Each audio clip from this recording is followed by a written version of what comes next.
Angeles closed for 6 hours less than a week into the shutdown because of a controller shortage. Since October 1st, the FAA has reported staffing issues in cities including Boston, Philadelphia, Atlanta, and Houston. Flight delays have spread to airports in Nashville, Denver, Newark, and beyond. Rich Thomason, Washington. It was a mixed bag on Wall Street at the closing bell. The Dow was down by 17 points. The S&P 500 up 26, and the high-tech NASDAQ gained 148 points. For the Wall Street Business Report, I'm Bob Agnew. News and analysis at townhall.com. On Point weather on 107 The Point. Here's tonight's forecast. Clear and cool this evening with a low temperature dipping down to 55. Tomorrow's absolutely gorgeous. Sunshine throughout the day. The high temperature tops out at 77. We'll have more of the same. Sun in our skies all day Friday and Saturday. Things do change on Sunday. Clouds roll in. Some afternoon showers are possible. Weekend high temperatures hover around 80 each day. I'm Cal Moss with your On Point local weather. This is The Point. Make thepointradio.com.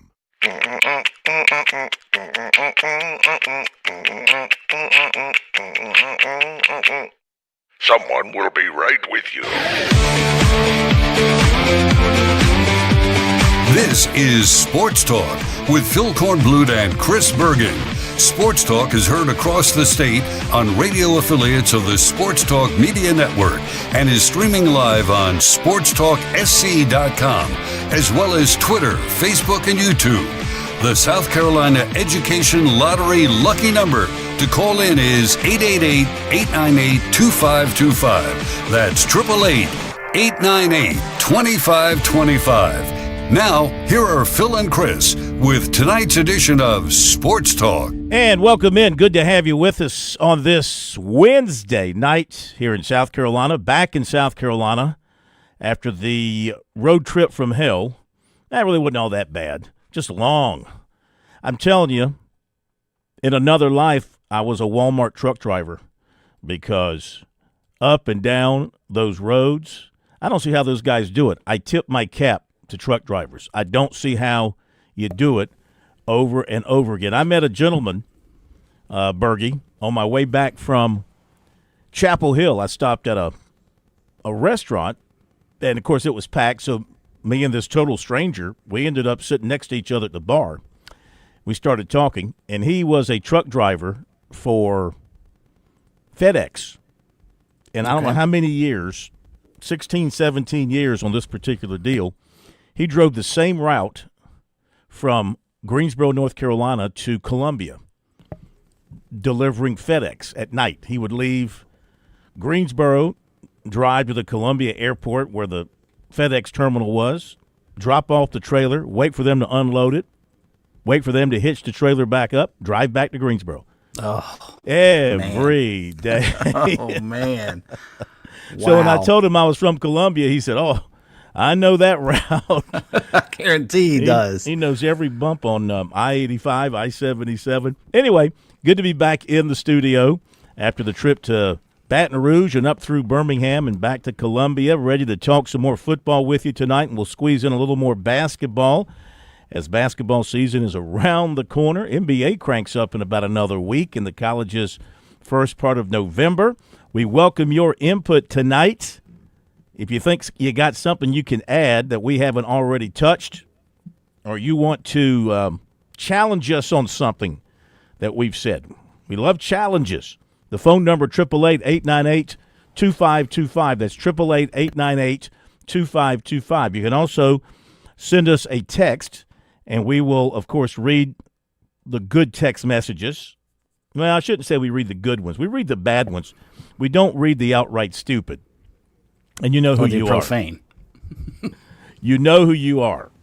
And that number is 803-900-4847. And our text line is brought to you by Larry Lucas Insurance in Columbia and in Lexington. All right, so looking ahead here to South Carolina and Oklahoma. That's going to be a lot of fun. First trip ever for the Sooners to Columbia. 12:45 kickoff. State Fair in town with South Carolina and Oklahoma, so it's going to be a ton of people over in that part of Columbia. And will the Gamecocks spring the upset? That's the number one question. Can they spring the upset? They're the underdogs. Can they spring the upset? At the very least, thinking that they won't, will they be competitive? I mean, they've been competitive in their SEC losses this season. They have been competitive into the fourth quarter at Missouri, in the game at LSU, late as well. Just not able to get it done, just not able to complete, not able to finish, as Shane Beamer has said on both of those occasions. So can they finish? Can they put it all together? Does the change with the offensive line coach, does that make all the difference, or are you what you are after 6 games? You are what you are. This is what you're going to have to deal with, considering, too, we'll have the first availability report coming out tonight at 8:10, and we'll post that immediately on our Twitter, our X, which is SC Sports Now. SC Sports Now will have it right up moments after it comes out. Usually comes out about 10 minutes after the hour. So they've got some offensive line injuries still to deal with. I mean, how healthy are guys like Marquis Anderson, and how healthy is how healthy is Hay, one of their centers who's been dealing with injuries? How healthy is Surratt, who went out with a knee last week? So just how healthy are they on the offensive line? At one point, the television announcer, I guess the sideline announcer for that game, said the Gamecocks, he was told, because he was on the sideline, they had like 8 healthy offensive linemen available. Ooh. That's a bit low, is it not? It is. I mean, that's a situation where you don't have a first and second team. That's right. right. You need about 10 or 11 at least. You have 1.5 teams. Yeah, and that's not a good thing, especially as SEC coaches have told us for years, Phil, in a line of scrimmage league. And if they're going to struggle up front against Oklahoma, that may make for a long afternoon. Yeah. Oklahoma, of course, the numbers, do they lie? I don't think they lie. I mean, they are number 1 or top 5 in numerous defensive categories. It could be a very difficult afternoon offensively for South Carolina. And here's my other thought as we look at this stretch for South Carolina. You know how the media is, you know how fans are, and we've seen this throughout the season. It doesn't take long. For example, right after Alabama lost to Florida State, there were national media types, of course, posting the buyout figure for Kalen DeBoer at Alabama. I think they can probably chew on that now, go back and chew on those posts, because he's made a fool of those people. But if South Carolina loses every game in this 5-game stretch, they've already lost the first one, will there be, not that I think Shane Beamer's in any sort of danger regardless of what happens, but don't you think there's going to be the national media types out there saying, okay, here's the buyout for Shane Beamer, he's on the hot seat, like with Billy Napier. I mean, it's every week with Billy Napier as they continue to lose. It's every week. The buyout numbers, the hot seat numbers. I mean, I know it creates clicks for these reporters and conversation on shows, but is it anywhere in the vicinity of being accurate when you're talking about a coach like that?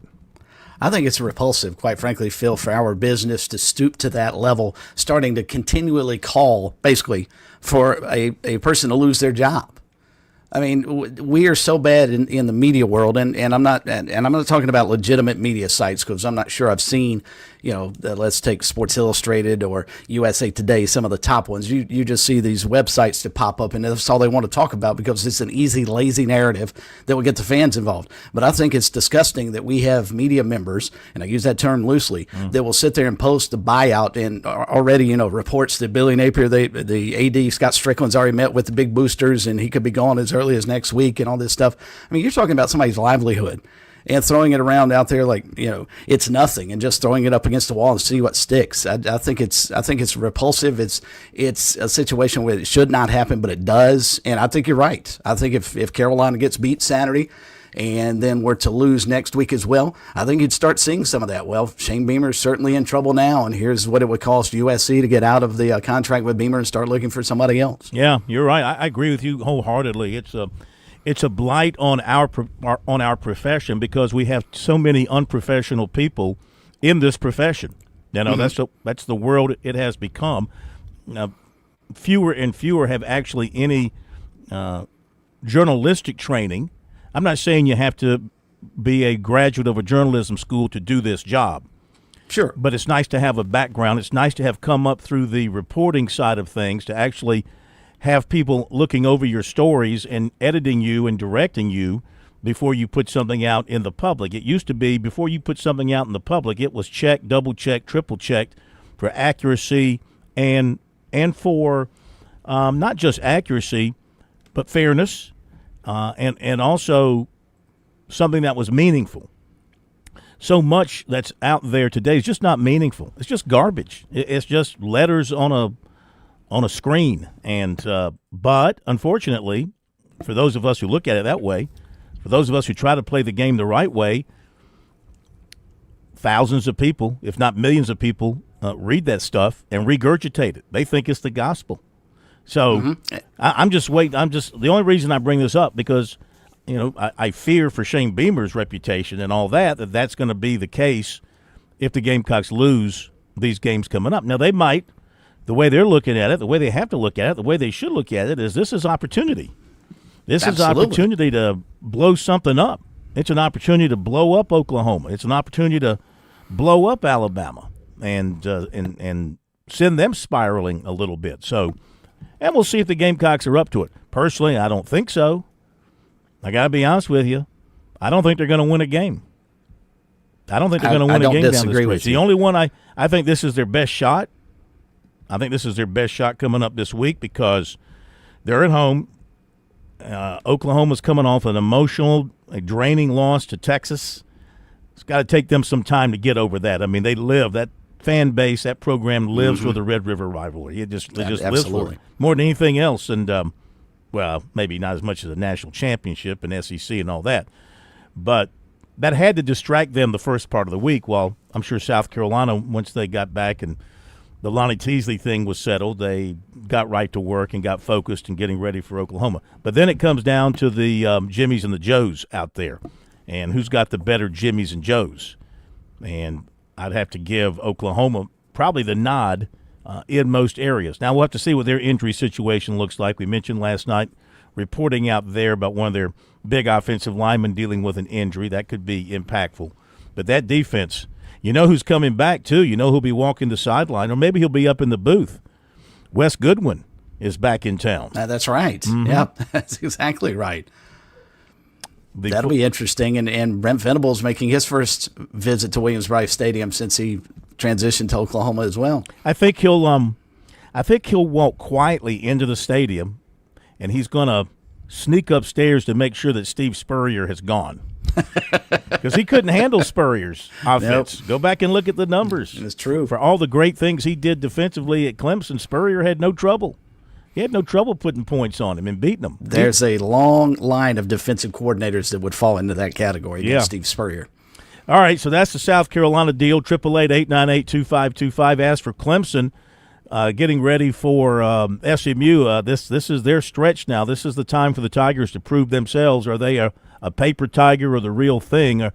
These last two wins, fool's gold, or are the Tigers really turning the corner and starting to play good football, sharp offensively? They have gotten healthy, so that's a positive. I really think having Antonio Williams back, as you can see, has given them a bunch of more options on the offense. I think you have to highlight him now moving through the second half of the season. The ball's got to be in his hands a lot.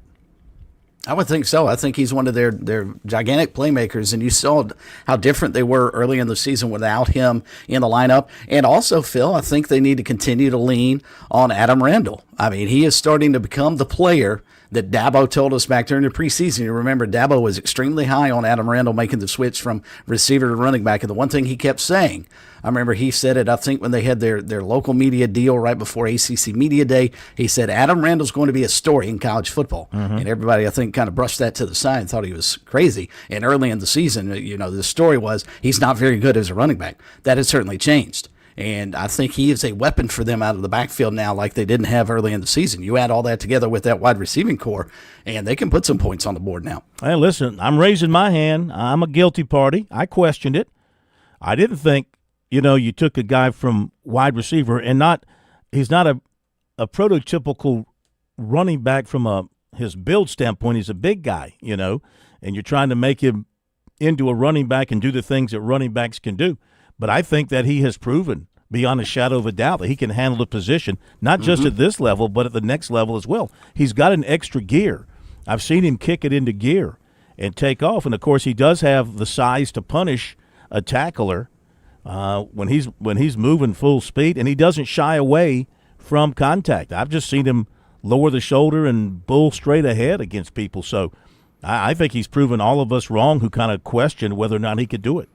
Well, and he's on pace, Phil, for 150 carries this season, about 900 yards rushing, and somewhere in the neighborhood of 10 touchdowns on the ground if he sort of keeps the pace he's gotten through this point. And I think he'll actually get better as the season goes along. Now, Clemson's schedule toughens up a little bit considering what they've been through the last couple of weeks. But, yeah, I agree with you. I wasn't sure Adam Randall would be their leading rusher this season, and he's way above everybody else on the depth chart. He's by far their best running back, and I think they need to continue to lean on him. All right, so what about Klubnik? I mean, how much higher does he have to take his game now moving forward? And, we saw Clemson, they beat up on weaker kids. Mm-hmm. Right. I love saying that. They beat up a weaker kid, North Carolina and Boston College. And because they couldn't run very fast. That's exactly right. Why? Because they couldn't run very fast. But they took their shots. They took their shots down the field. Now, of course, this is statistically speaking, this is an SMU defense that gives up a lot of passing yards.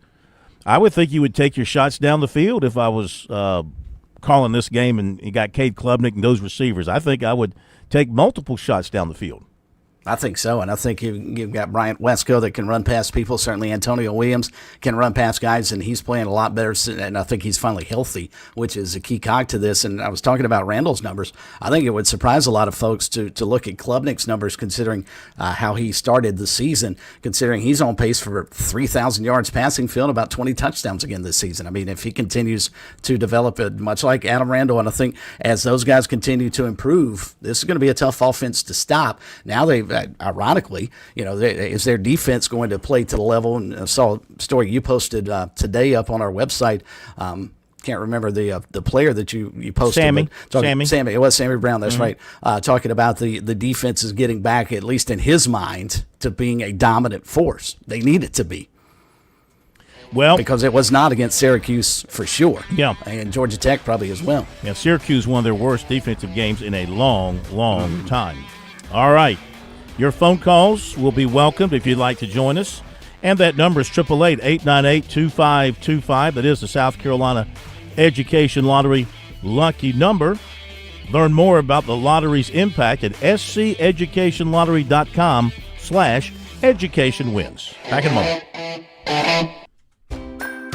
I'm State Treasurer Curtis Loftus. Whether it's becoming a teacher, dentist, or engineer, every child deserves the chance to chase their dreams. Investing in a child's education with Future Scholar, South Carolina's 529 College Savings Plan, can help turn those big dreams into next steps. So don't wait. You can start with any amount. Contributions are tax deductible and earnings grow tax-free. Discover the smart, easy way to save for college at futurescholar.com.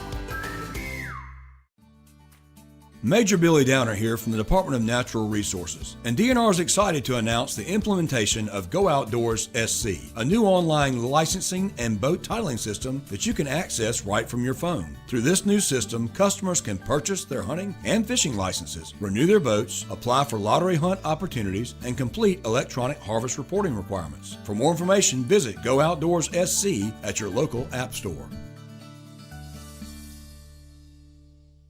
You were always more than my mom. You were my role model, my best friend, and biggest supporter. You filled my days with unconditional love, and you also prepared for the day when you couldn't be here. Because of the woman you were back then, I'm able to be the woman I am now. Your planning made this moment possible. Set your family up for life. Southern Farm Bureau Life Insurance. Your friends for life. Life insurance isn't for you. It's for those you love the most. For a complete insurance review, call Buddy Bridges in Lawrence County at 864-923-2174, serving Lawrence, Clinton, and the shores of Lake Greenwood. Southern Farm Bureau Life Insurance Company, Jackson, Mississippi. Not licensed to do business in all 50 states. You've put in the work for your education. The extra early, extra late, extra work. That's because you understand education opens doors to better pay, better opportunities, and a better you. Being educated about playing the lottery is no different. It helps you be a better player, one who knows when to play and when to take a rain check. The lottery's a game, so let's keep it fun. Learn more at sceducationlottery.com/betteryou.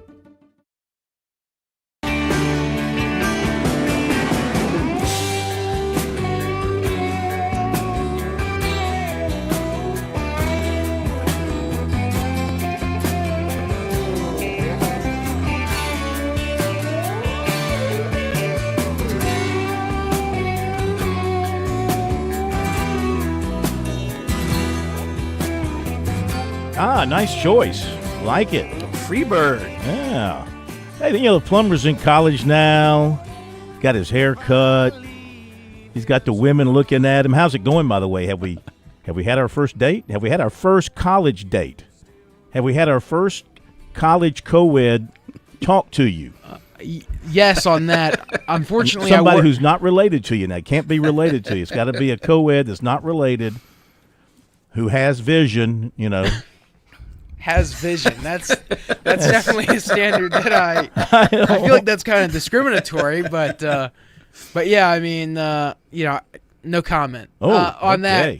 I will say I did get an updated grade. I got an 100 on a essay, and it was about NIL. So is that right? Yes. Really? Yeah, it was an 100. Was this done online or was this done in a? I mean, I typed it out, but it was. Did you use Google to help you? It was actually about an ESPN article, so unfortunately. Yeah, that's all right. Good for you. 100. That's your first 100. No, it's not. It's not your first 100? I get hundreds often, Phil. Okay. Yeah. Happy My question for you. is, did you write it or did AI write it for you? I wrote it, Chris. I wrote Very it. good. Fortunately. Proud of you. That's the question asked of all students today. Proud of you. And politicians, for that matter. Did you write that speech or did AI write that speech for you? Hey, want to remind you the weather is just absolutely gorgeous in South Carolina. Why not make plans to get to the beach? It's still there. It didn't go away when that nor'easter came through with the rain and the wind. Beach is still there, and it's gorgeous. It's beautiful. If you're a golfer in particular, man, you want to get down to the Grand Strand and play some golf. You need a place to stay for you and your buddies. You need something more than just a hotel. You want a nice condo or maybe a house that you want to keep for a weekend or maybe even longer. Give Jimmy Smith a call at James Smith Real Estate. He can help you out with the golf as well. 843-237-4246. He's got all kind of connections to the golf courses down there. 843-237-4246. Paulie'sVacationRentals.com. Right there for your perfect beach getaway. Don't delay. Get it done. And it's not too soon to go ahead and start making your plans for next summer. So go ahead and get your accommodations booked while you got plenty to choose from looking ahead to next summer for that summer vacation. 843-237-4246. Online at Paulie'sVacationRentals.com. So, I always like reading the mastheads from the media releases from the Blue Blood programs that we run across. Oklahoma football, 7 national championships, 31 bowl championships, 50 conference championships, 42 10-win seasons, 7 Heisman Trophy winners, 168 first-team All-Americans, 514 first-team All-Conference honorees, 92 National Award winners, 30 College Football Hall of Famers. Wow. I mean, come on. And next week That's we'll look at Alabama's masthead next week. But well, I mean, that's thing, strong, man. That is absolutely strong. And of all their accomplishments, and there's no question Oklahoma is one of the greatest programs in the history of college football, I think the 50 conference championships may be the most impressive part of all of that. I mean, that's incredible. Well, I mean, let's face it. Back in the day, the Southwest Conference was something special. Yes, it was. I mean, you had Oklahoma. You had Oklahoma State. You had Texas. You had Texas A&M. You had Baylor. I mean, what a wonderful conference. What a wonderful conference encompassing pretty much, what was it, the state of Texas, the state of Oklahoma, and I'm guessing, I'm trying to remember, the Kansas schools, they were in the Big 8 back in the day? Right. And I think it was the Southwest Conference, actually, it was Arkansas. Instead of Oklahoma. I think Oklahoma and Oklahoma State were Big 8 at that time, if I'm not mistaken. Big 8. Yeah. That's right. It was the Southwest Conference and the Big 8. Mm-hmm. And then it became the Big 12. Correct. And then the Southwest Conference became no more. Yeah, because they couldn't. They all cheated so much, they kept turning one another in. And all the stuff that they could do legally now. That's the funny part. You know, the Southwest Conference today would be like the SEC is. Consider all the Texas schools if they were still in the conference together, and then you throw Arkansas in there with them. Yeah. I mean, and the amount of cheating that they did back in the 70s, 80s, and I guess maybe early 90s before it all dissolved. I mean, it'd be a great league now. They fit right in. They did, especially SMU, everything they did was legal now. Hey, don't forget to get your game picks into us. If you hit it on the button, not against the spread, just straight up picking the scores, the South Carolina game, the Clemson game, if you hit it right on the numbers, we'll treat you to lunch. Seawell's delicious luncheon buffet. And you know what? You get to choose which member of the Sports Talk party you want with you. On Point weather on 107 The Point. Here's tonight's forecast. Clear and cool this evening with a low temperature dipping down to 55. Tomorrow's absolutely gorgeous. Sunshine throughout the day. The high temperature tops out at 77. We'll have more of the same. Sun in our skies all day Friday and Saturday. Things do change on Sunday. Clouds roll in. Some afternoon showers are possible. Weekend high temperatures hover around 80 each day. I'm Cal Moss with your On Point local weather. What's better than getting the best Wagyu and Hereford beef anywhere in these parts and getting it delivered to your door? How about knowing you're still supporting local farmers in Saluda over at H&J Cattle, where tradition meets quality? Visit HandJCattle.com. Place your order for $50 or more, get free delivery in Richland or Lexington County. Plus, Point listeners get 10% off your order. Enter keyword The Point as one word for your discount. HandJCattle.com. The Point. With SRN News, I'm Keith Peters in Washington. Israel has received the remains of 2 more hostages after they were transferred by the Red Cross from Hamas. Their arrival in Israel on Wednesday came hours after the Israeli military said that one of the bodies previously turned over was not that of a hostage. The confusion has added to tensions over the fragile truce that has paused the 2-year war. Journalists at the Pentagon turned in access badges and cleaned out their workspaces on Wednesday, the price for refusing to agree to new restrictions on their jobs being removed from being at the seat of U.S. military power. The refusal was near unanimous from trade publications, wire services, television networks, and newspapers, and included outlets that appeal largely to conservatives like Fox News Channel and Newsmax. More details at srnnews.com. Nobody plans for a plumbing problem. They come unannounced and usually at a very inconvenient time. Franklin Plumbing and Drain Cleaning is your trusted ally. They recognize just how vulnerable a customer is at this time, and they want to help. They have well-trained plumbers who are there to make a difference when you need it most. I've experienced this. They're knowledgeable about their craft. They're not coming to your house to pitch new products. If something is broken, they'll give you a price to fix it if it's possible, or a price to replace it if necessary. Franklin Plumbing and Drain Cleaning is also locally owned and operated, or I simply wouldn't endorse them. Josh and his team prioritize customer service above everything else. They handle every issue with care and precision. Those are not just words. I've had Franklin Plumbing and Drain Cleaning out to my home. They back up those words with their actions. If you have a crisis, get some peace of mind. Online, you find them at franklinplumbing.sc.com, or you call 799-2222. That's 799-2222. I'm absolutely positive they will make whatever is wrong right again. Franklin Plumbing and Drain Cleaning. The leaves are turning. The days are shortening, and the air is cooling. The call of the hunt getting your gear together, and the walk to the stand are just the beginning of your next great hunting story. Palmetto State Armory is here to help get you prepared for this year's adventures. Top brands, trusted gear, unbeatable prices, and knowledgeable staff. Palmetto State Armory has everything you need to write your next story today. Are you in the market for an auto loan? Move now. Get an auto loan from Founders Federal Credit Union now through October 31st, and you'll be entered to win up to $25,000 toward your qualifying auto loan and a $5,000 deposit into your Loyalty Select account. Loyalty Select is our highest yield savings account. Leave it there to grow or transfer it out to spend. And the best part? We'll be choosing monthly winners. So the earlier you get your auto loan, the more chances you have to win. So don't wait. Visit foundersfcu.com/auto to learn more or begin your auto loan application today. Not a Founders member yet? Visit us online or stop by an office to learn more about Founders and see if you qualify for membership. We have the financial tools you'll need and the personalized service you deserve. Relax, you're with Founders. Terms and conditions apply. Membership qualification required. If you're feeling the weight of the world, how about visiting Spa MD in West Columbia? Marcy and her team can provide that perfect massage for individuals or even a couple. Lainey's been several times. She comes home completely revitalized. For a gift, if you're in the doghouse, or just because you love her, check out their options at visitspamd.com or call 251-9400. Leave your stress behind because you know what? You deserve this getaway. Spa MD, 251-9400.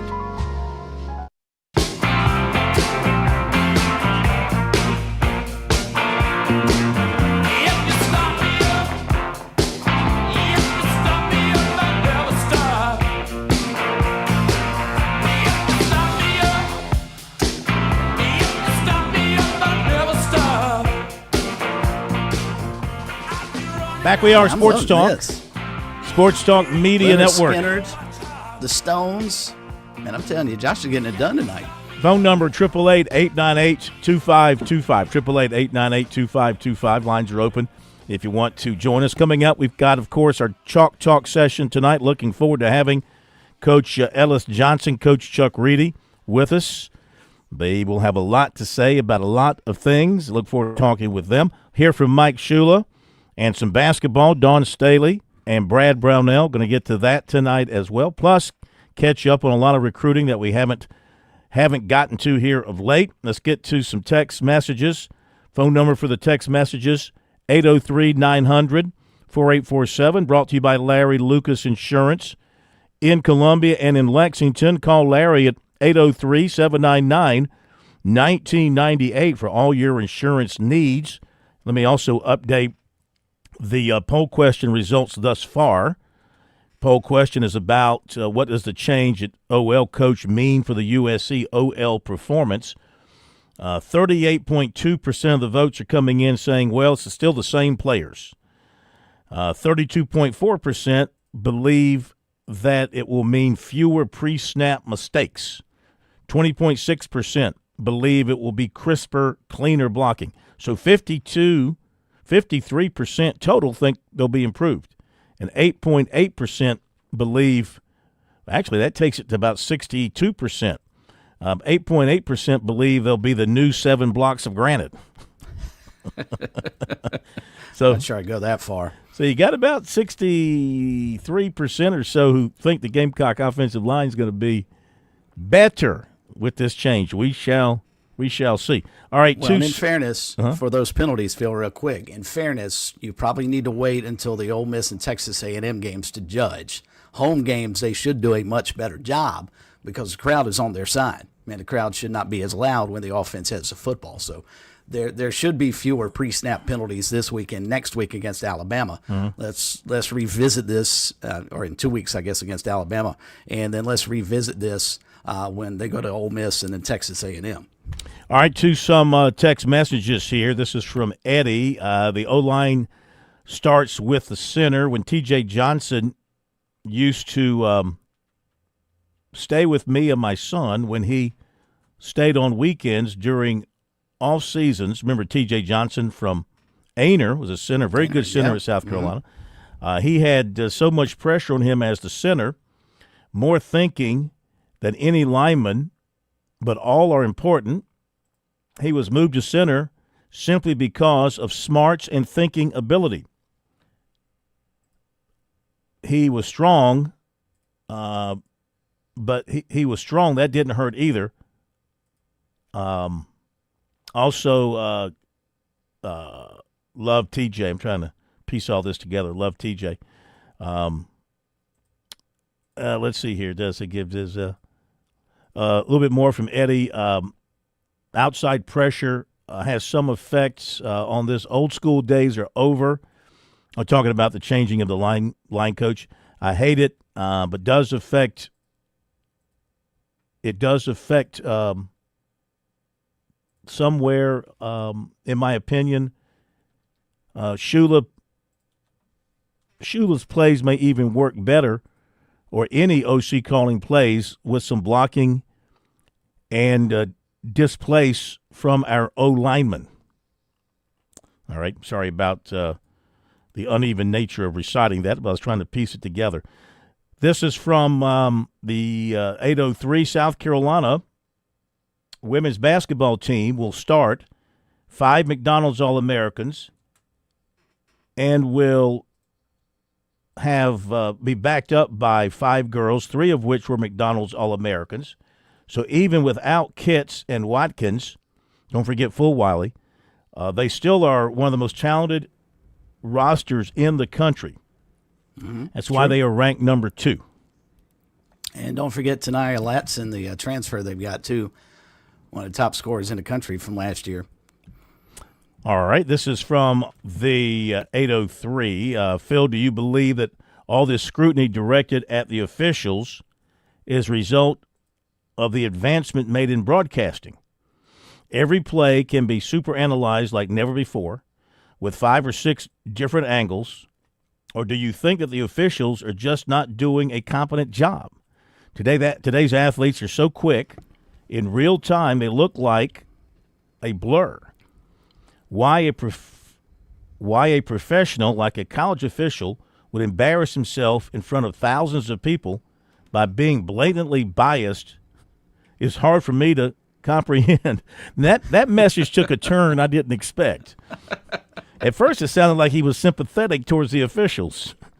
And then here towards the end, it became very, very mean-spirited. So, I mean, I think officials today are by and large, you see them every Saturday. You're during games, so you can comment on this. I mean, I think officials today, by and large, are probably in better shape, more physically fit than they were 40, 50 years ago, when they were kind of plump. So that's one thing. And they also, I think they put more time into it. I think way back when, being an official was just a side job. You had your job to make a living, and you did this on the weekends. Now I think they put more time into it. I think in a lot of cases they still have other primary jobs, but they're making much better money at all levels to where they put more time into this. I think they're better educated about their particular sport. However, that being said, yes, I agree that with all the eyes on every play, regardless of the sport, with all the different angles, I mean, they're only human. Just like any athlete makes a mistake, a mistake of omission or commission. I mean, a running back doesn't mean to fumble the football, but he does. A receiver doesn't mean to drop the football, to drop a pass, but he does. A tackler doesn't mean to miss a tackle, but it happens. The lineman doesn't mean to draw a pre-snap penalty, but he does. So they're all humans.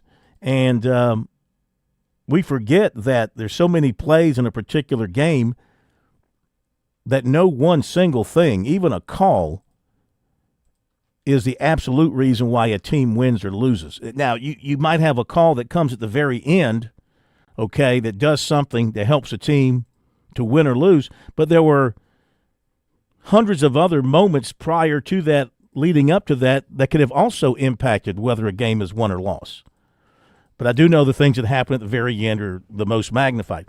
And so you've got all this replay, you've got all these boxes, on the screen, You got these lines on the screen. You got this, that, and the other that the fan can watch at home and see, and you wonder, how can this guy miss it? Well, again, they're human, and they're going to make mistakes. So I saw a tweet the other day where the umpire in one of the playoff games the other night missed 22 calls, calling balls and strikes. I bet he did.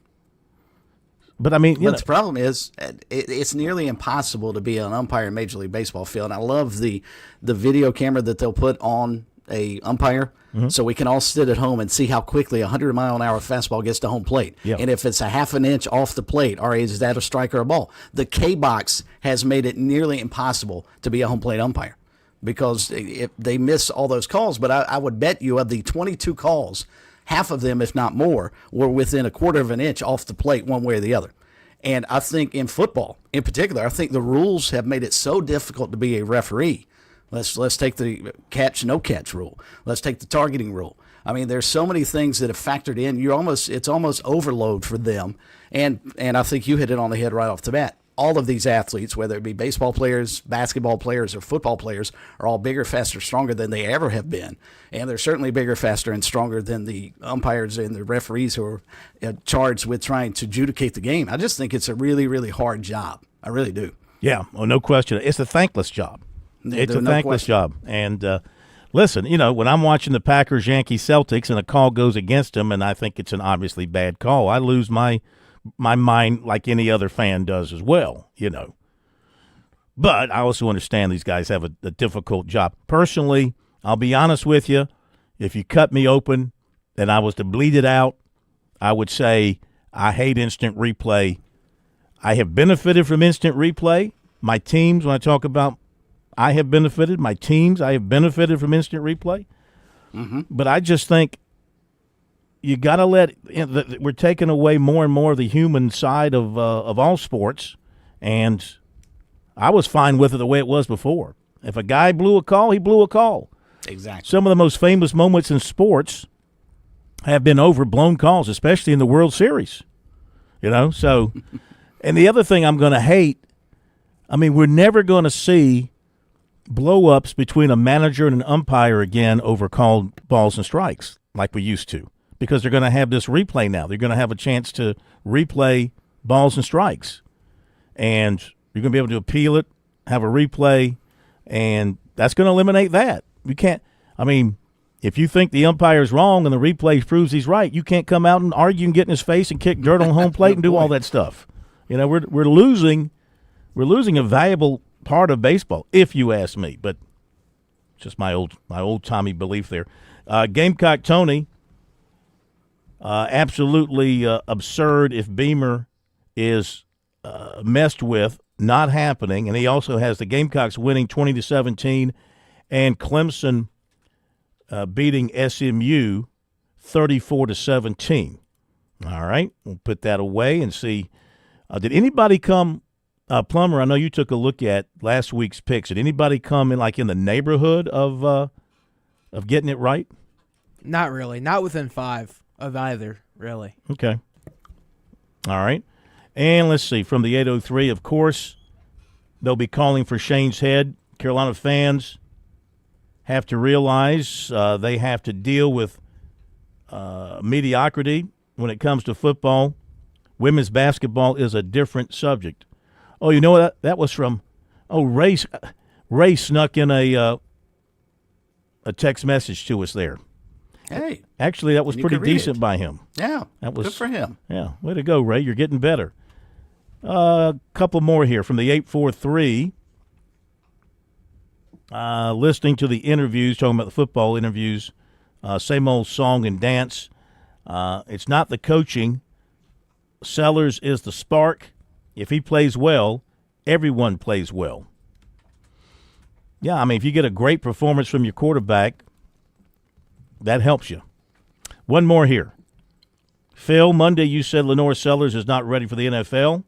I agree. Then what? Another year with Mike Shula for what? Or hit the portal with a top 15 team. Pick 6 in ATL. Is that his name? Pick 6 in ATL? Sounds like it. Yeah. So I mean, and I want to get Chuck Reedy and Ellis Johnson's take on that as well. I mean, just based on what we're seeing now, if he lights it up the last 6 games of the season, then you can change your opinion on that.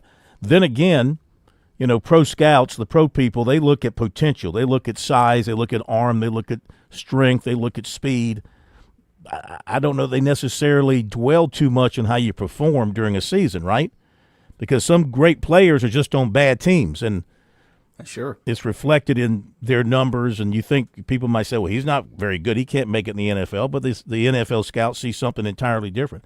But I personally believe at this point, from what I'm seeing, that Lenore Sellers could do for another year of college seasoning. The question then would become, would he come back to South Carolina?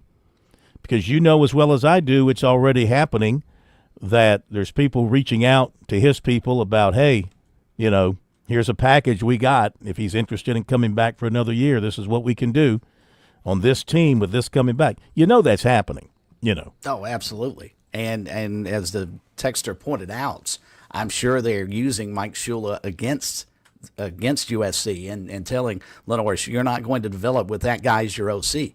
And then Lenore has to decide, if I am coming back to college, how much do I trust Mike Shula to get me ready for the NFL? Here's a guy who's coached in the NFL. Yeah. He should be able to get me ready. But, yeah, no, I agree with you, Phil. I'm sure that's – and Sellers can't be the only one on that team. And this is across the board. It's happening everywhere. You would think – I mean, Mike Shula's a veteran quarterback whisperer, NFL, college. You think he would think that would be good for him to work with somebody like that. Mm-hmm. Couple more predictions, 864. USC 27, Oklahoma 20. This is from Ernie. USC 27, Oklahoma 20. And, okay, that was his prediction tonight. His prediction yesterday was 31-24. Now he's 27-20. One pick a week, Ernie, one pick a week. We'll be right back. Your home is where your memories live. It's where you laugh and where you love. We understand the importance of the valuables under your roof, tangible and intangible alike. So no matter what's around the corner, we'll be there, offering you and your family the support that's made Farm Bureau Insurance a trusted name for nearly 70 years. You deserve more. You deserve a promise. Learn more at scfbins.com. Call me, Alex Satterfield, at 803-749-9171 for all of your Midlands insurance needs.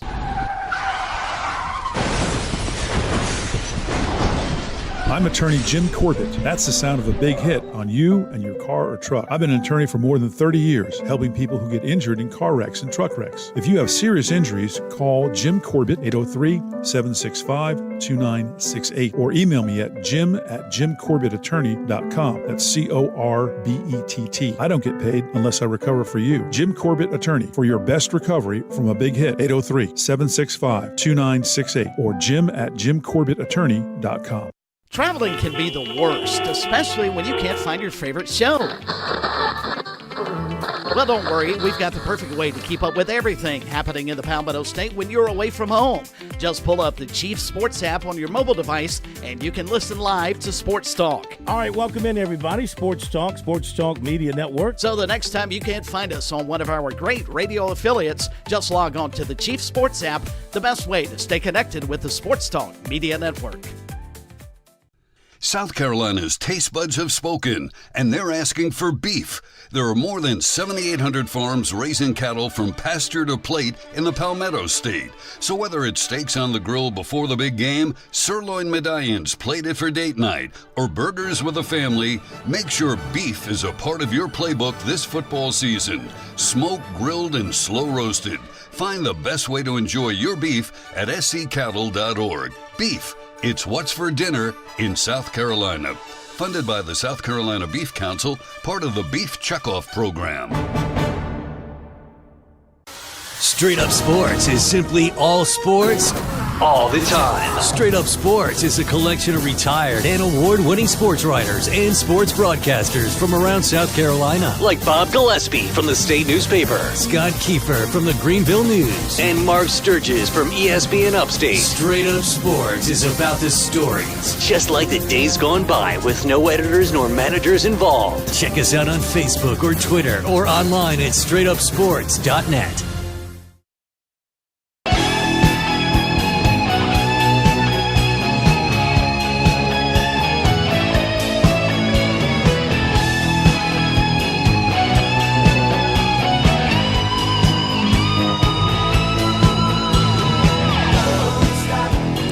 Coach's Corner today over at USC. We had the three coordinators, including offensive coordinator Mike Shula, who, of course, now is working with a different offensive line coach, somebody he knows, of course, Sean Elliott, who'd been coaching the tight ends.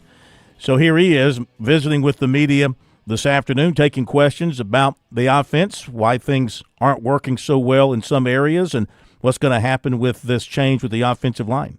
How frustrating is it when you guys got a pretty good drive going and then penalty happens? And it kind of, I'm not sure if reset is the word you have to use, but just how much do you have to change what you're trying to do play calling wise after that penalty? Yeah, it's hard, and that's probably more so than anything else has been our biggest negative on offense is we've been able to move the ball and then just so you have to, you just got to keep coaching it and just keep, whether or not it's a pre-snap penalty or just any kind of negative play, you got to, and then in general, as a play caller, you got to try to figure out how you get back on track where you can get to third down manageable, or come up with a play that gets you out of that situation. And if it happens in field goal range too, then you're looking at those scenarios where you're okay. Yeah, you want to get the first down, but if you don't get the first down, then you want to at least try to get into field goal range. So yeah, unfortunately, all those situations aren't what you want to be in. So you just got to keep coaching, and whether or not they happen to be in the fringe area or in that field goal area or backed up, either way, you got to eliminate that and coach and as hard as you can on correcting those things and then building on the good while you're doing it, because we are doing some good things. We just, I would think any offense would probably be saying the same thing. You just got to stay out of those negative things and those long yardage situations. Hey, Mike, can you take us through the 4th and 4 play call in the fourth quarter there? Why was that the play call, especially when LSU's running a tight man coverage there? And what was the reads on the play and whatnot? Yeah, I'm not going to get into specifics on that. We have plays where we think that are going to be good plays in that situation, and we call them, and hopefully we can, go make a play. They have good players too. So unfortunately, we came up short there. For you personally, when you're calling a game and the first couple possessions go by and you kind of get a sample size what the defense is doing, how much do you kind of stick to the normal game plan, or how much of this is kind of improvising throughout the course of the game? Well, I think you do that all the time as when you're calling plays.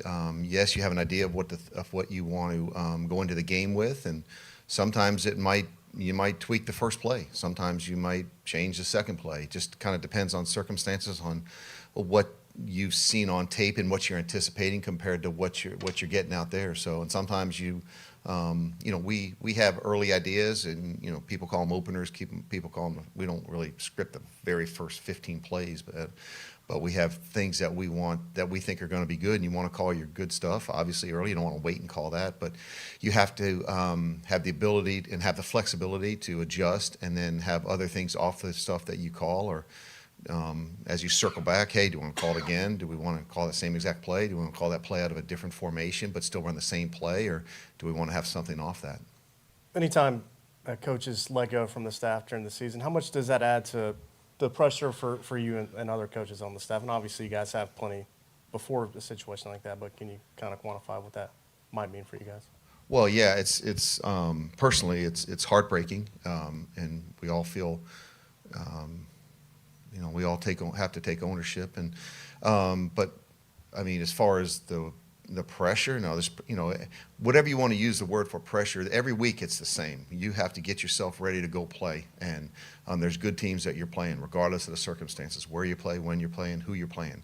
And if you don't feel that way each and every week, you're kind of missing the boat. You have to prepare like this week is the next game and the only game.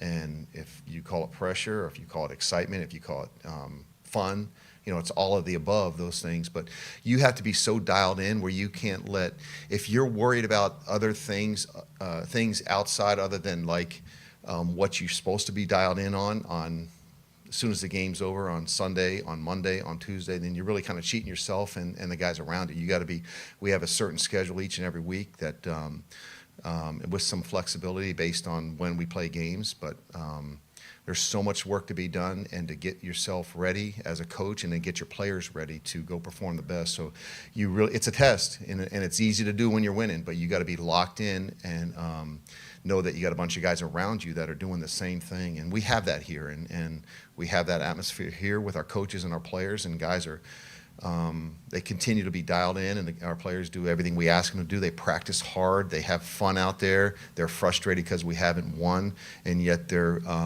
playing and practicing like, with a lot of confidence and believing, and that's what you have to do. And you have to instill that in yourself and the players around you, and you ask them to do that amongst themselves, and because that's going to give you the best chance to go win. Play with confidence. Be upset.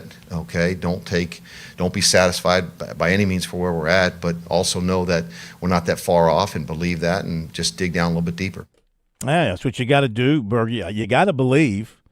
I mean, you have to listen to your coaches. You have to believe in your coaches. You got to close off the outside noise and believe that they're coaching you up properly and leading you in the right direction. If you don't have that belief, then you're totally lost. Yeah, I know fans don't want to hear any of that, but that's 100% true. I mean, Gamecock fans are frustrated. They're 3-3. Tiger fans are frustrated. They're 3-3. They don't want to hear from their coaches saying, well, we're working hard. We're going back to the drawing board. We're doing all these different things.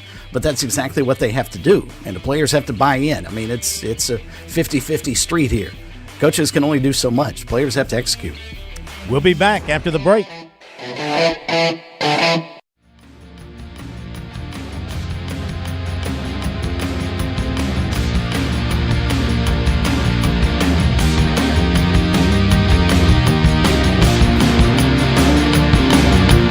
WQXL Columbia, W264DF. From the Bart Fireside Studio, the solution for keeping you warm this winter. This is 107 The Point.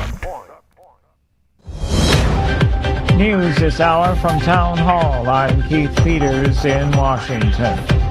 A federal judge has temporarily blocked the Trump administration from firing workers during the government shutdown. White House correspondent Greg Clugston reports. The judge ruled that mass layoffs of federal workers appear to be politically motivated and that the administration must stop firing workers during the shutdown. U.S. District Judge Susan Ilston in San Francisco said the human cost of the layoffs cannot be tolerated. President Trump has said he views the shutdown as an opportunity to further reduce the size of the federal government, and his administration has issued thousands of layoff notices since late last week. Greg Clugston, Washington. The Supreme Court heard arguments today in a Louisiana redistricting case that could have an impact on two largely black congressional districts. Janae Nelson of the NAACP Legal Defense Fund says a ruling for Louisiana would bring chaos. My opponent's late-breaking and recordless facial and as-applied challenges seek a staggering reversal of precedent that would throw maps across the country into chaos. While Justice Brett Kavanaugh questions whether there might be a point where the country no longer needs to take race into account in drawing voting districts. The issue, as you know, is that this court's cases in a variety of contexts have said that race-based remedies are permissible for a period of time, sometimes for a long period of time, decades, in some cases, but that they should not be indefinite and should have an end point. On Wall Street, the Dow down by 17 points, the Nasdaq rose 148, with the S&P 500 advancing by 26. More on these stories at townhall.com. Is war in the Middle East the revival of an ancient conflict recorded in the Bible? The nation of Israel is a resurrected nation. So what if there was going to be a resurrection of another people, an enemy people of Israel? Dinesh D'Souza's new film, The Dragon's Prophecy, offers new understanding of October 7th, Israel, and radical Islam. We came back to a land that was largely barren and empty, and we brought it back to life, and we're going to keep it. Watch it now or buy the DVD at salemnow.com. I'm not going to tell you what to do with your money, but gold has increased over 80% in the past 2 years. So if you think stuffing money under your mattress is your retirement plan, well, good luck with that. When you call Advantage Gold at 800-741-GOLD, we'll send you a free gold kit that explains how rolling over your IRA into gold could not only supercharge your retirement, but maybe even help preserve your sanity. When's the last time you ever heard someone say, "Hey, sell all your gold"? Always consult with your financial advisor before investing. Call 800-741-GOLD. A major strike in the healthcare industry.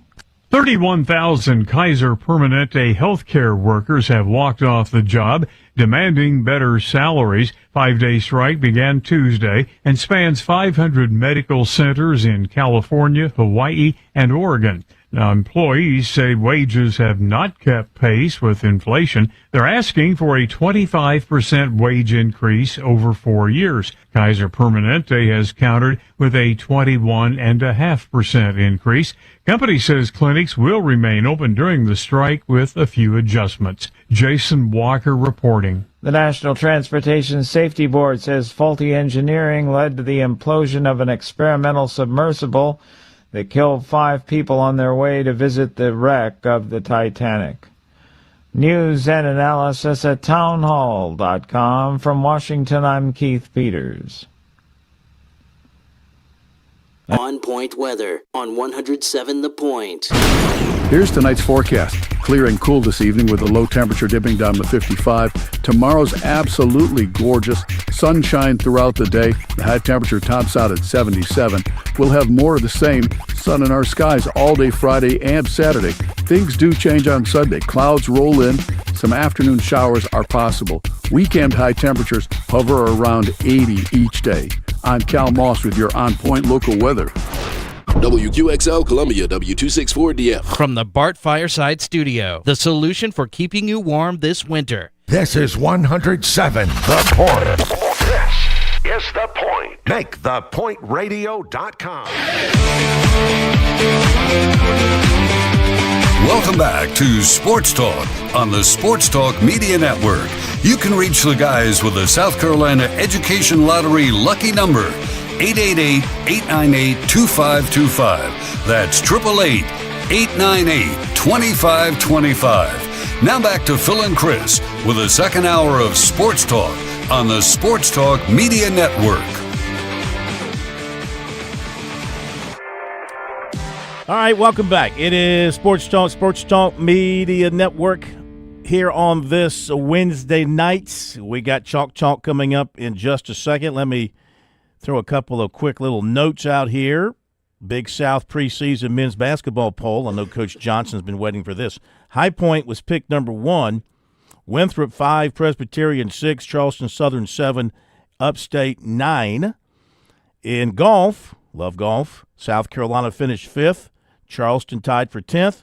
Wofford 15th in the Bryson Invitational on beautiful Daniel Island. I think Coach Reedy has a house on Daniel Island. It's one of his go-to places.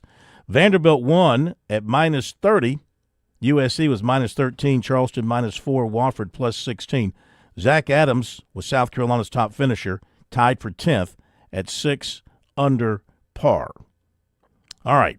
With that said, it's time to learn some things about football you probably didn't know. Get ready for a deep dive into the X's and O's. This is Chalk Talk with coaches Chuck Reedy and Ellis Johnson on the Sports Talk Media Network. It is time to welcome in 2 of the great football minds of all time in South Carolina, coaches Chuck Reedy and Ellis Johnson. Good evening, Coach Reedy. Are you visiting us from your lovely abode on Daniel Island? No, we're not on Daniel Island, but it's good to be with you, Phil. You could take some of that Baylor money and buy part of Daniel Island if you wanted to. Baylor money's been gone a long time ago. I didn't get a big buyout like some of these guys are getting. Who was your agent? You need a better agent. Who was your agent back then? My problem was I didn't have an agent, and that was my stupidity. But anyway, that's another story. I wasn't as smart as Ellis. Ellis got the big buyout. There you go. Coach Johnson, good evening. How are you? Good evening. I'm doing okay. Hey, I heard your little wisecrack about basketball. Phil, I played college basketball. You did not. Yeah, I played freshman basketball at Citadel.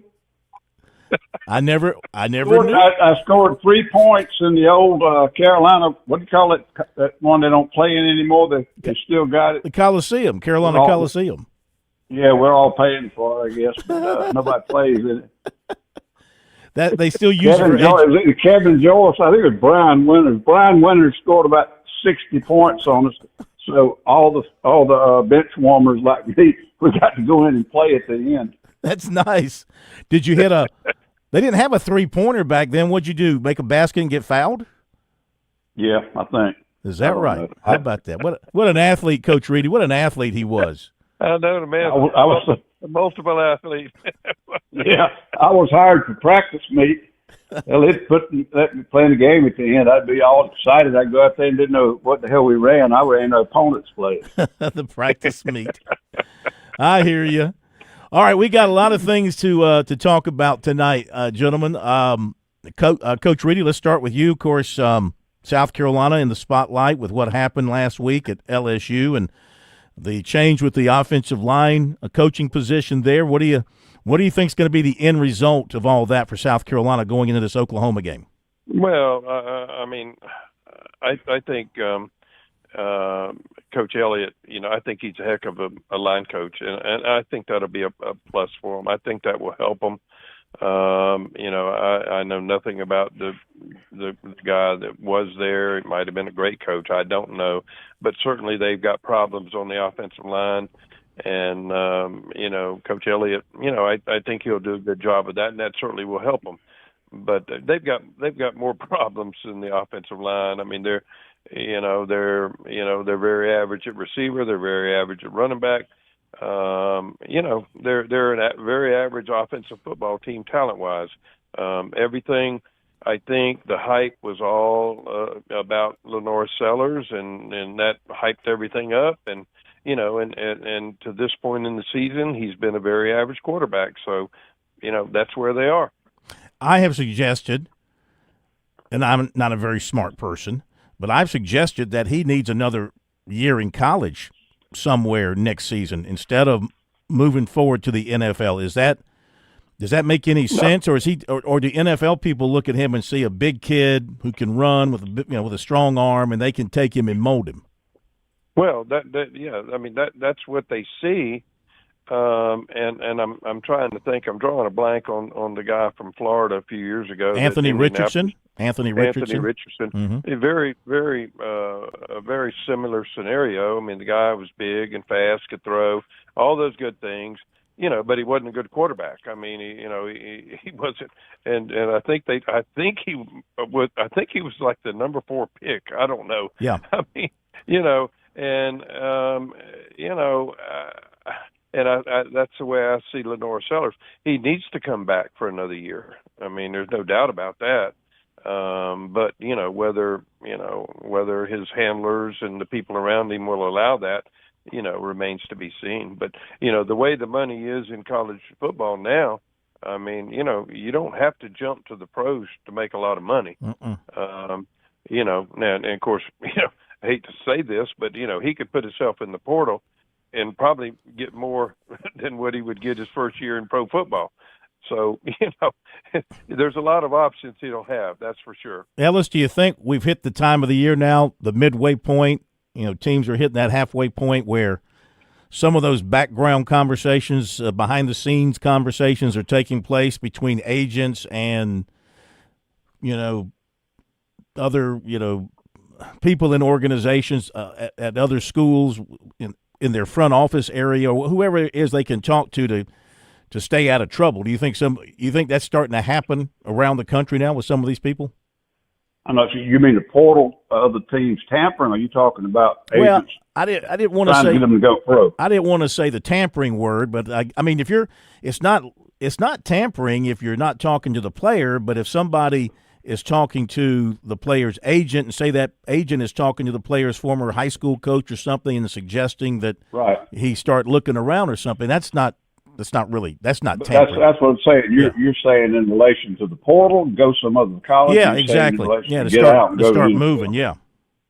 Yeah, I think Chuck makes a good point. I mean, I don't know how he's going to get better if he stays at Carolina because of the surrounding cast and the opposition and the style of offense. Now, is he ready for the NFL? Anybody that looks at the games and thinks he is crazy. But can he go to an NFL club in the right situation and play in 2 years and have been developed better than where he's at? Probably so.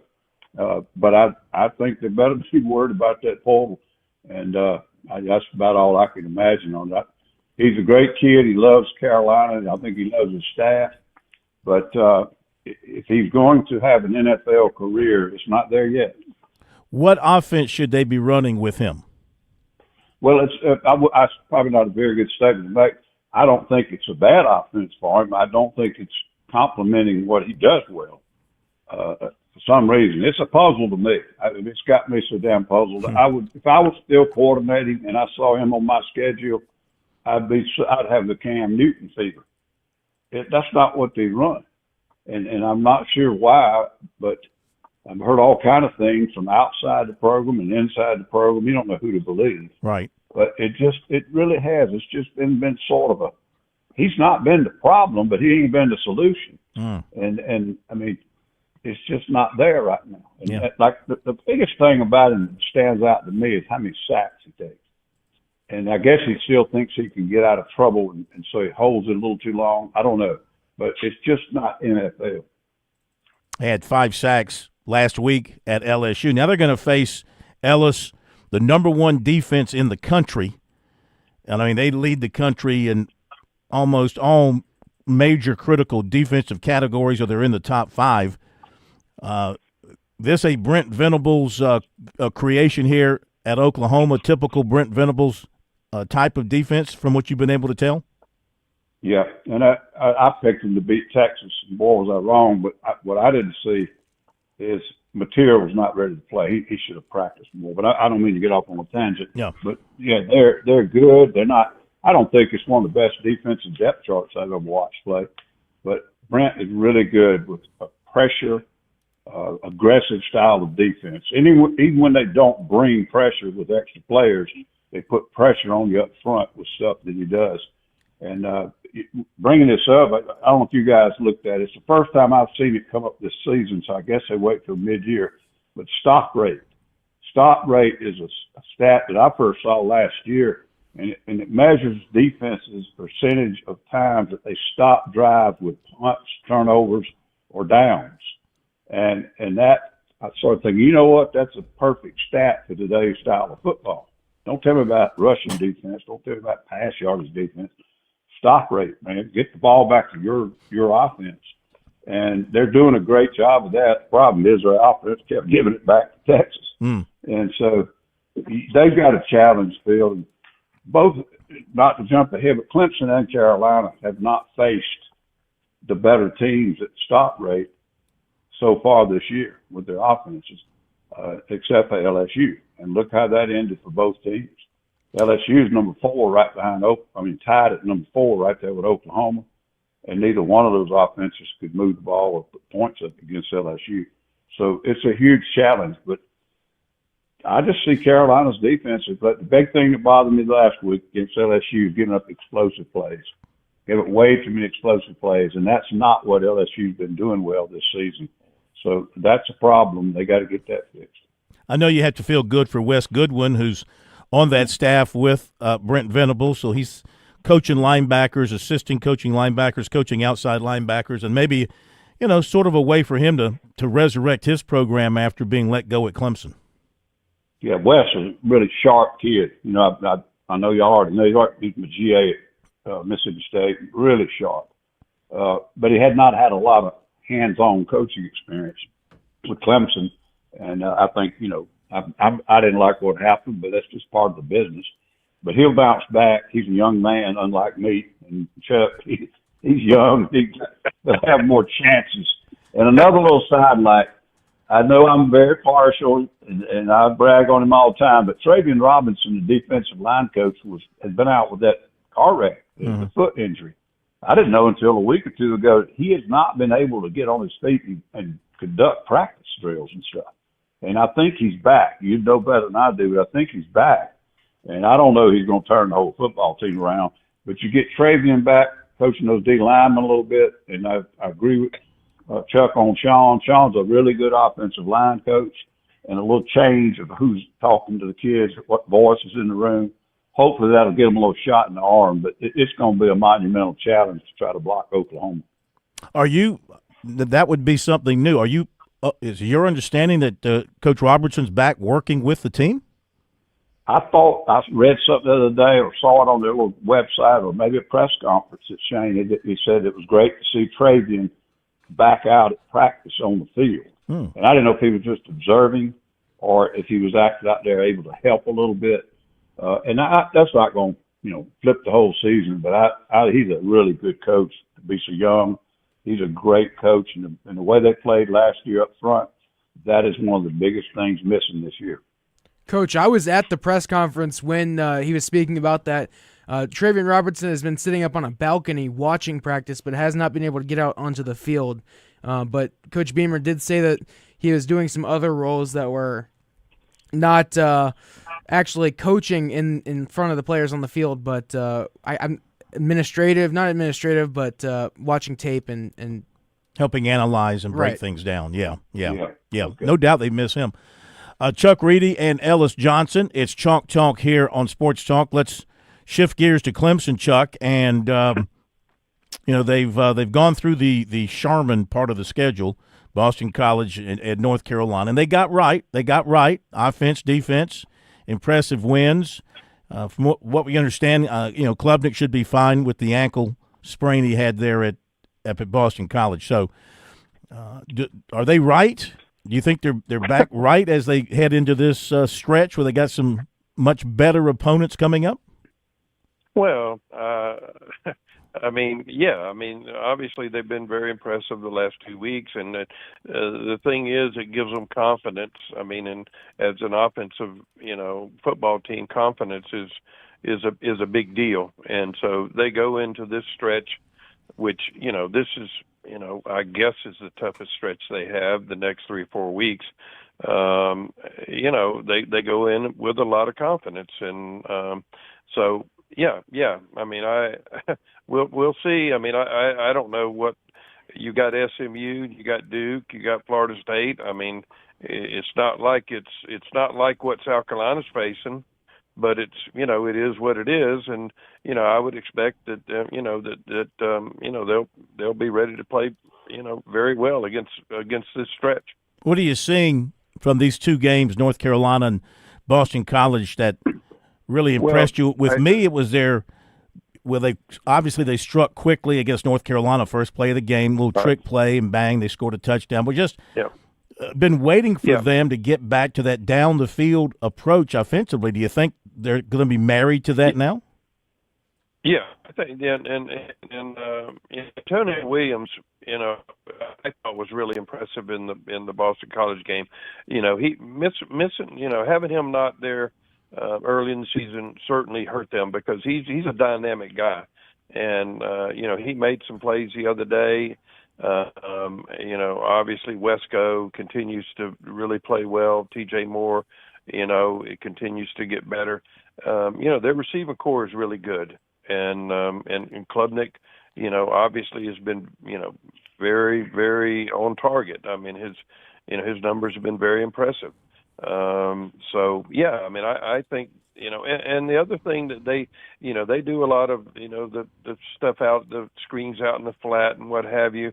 And they do a good job blocking on the perimeter. That's one thing, that we talked about South Carolina not doing.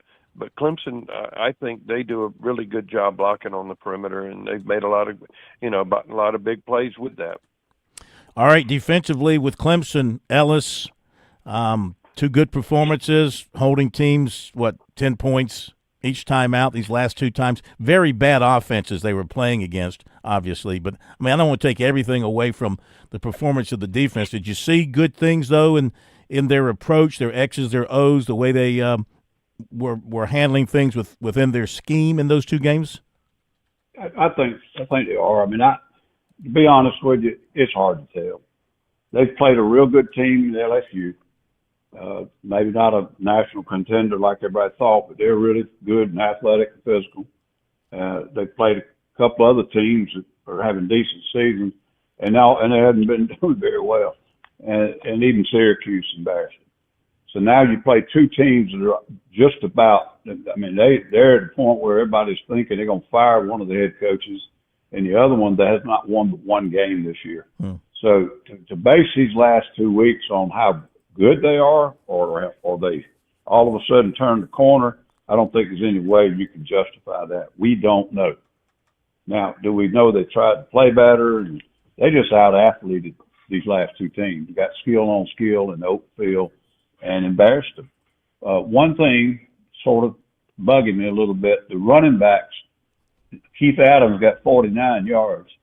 He hadn't hardly played this year. Adam Randall got 36 yards. Davidson, 20 yards. Izumi, 18 yards. So have they really fixed the running game? The second leading rusher was Cade, and the fourth leading rusher was Antonio.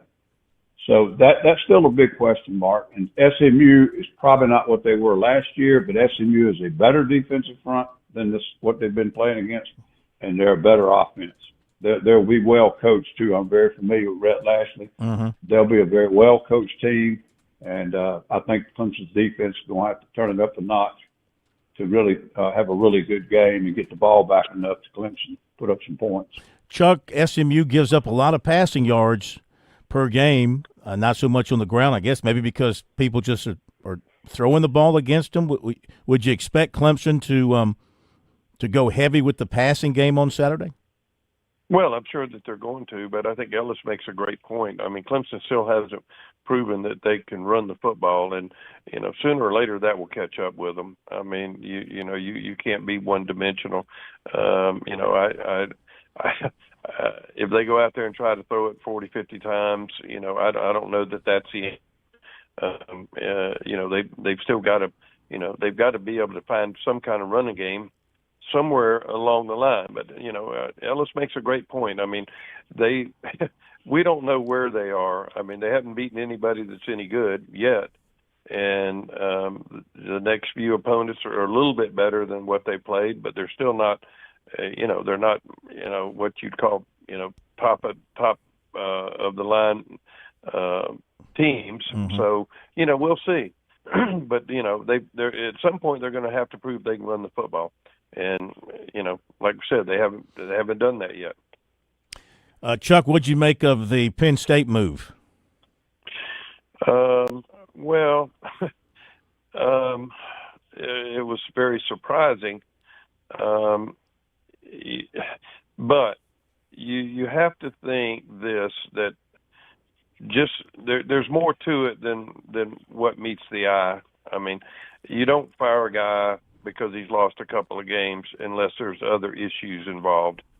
So, I did an interview with a guy from Pittsburgh yesterday, and there's other things involved there. I mean, there's underlying issues that brought this about. It wasn't just because they lost a couple football games. Well, what are they? Well, I don't know what they are. I mean, and he didn't divulge it to me either. But I'm just saying, there obviously had to be some issues. You don't have a football team as talented as they are, and were supposedly, with a quarterback like they had, and everybody coming back, and all of that, and go out there and lose 2 games when you're favored by over 20 points. If you don't have some problems in the locker room, there's something beneath the surface there that caused them to lose those games and ultimately caused them to make the decision to get rid of a guy and pay him $49 million. I mean, it's not because he lost 2 football games. There's more there. I don't know what it is, but you can be assured there's more to it than that. Ellis, I know your fondness for Penn State, so it's probably broke your heart that this happened. Sanduskyville. Say what? Sanduskyville.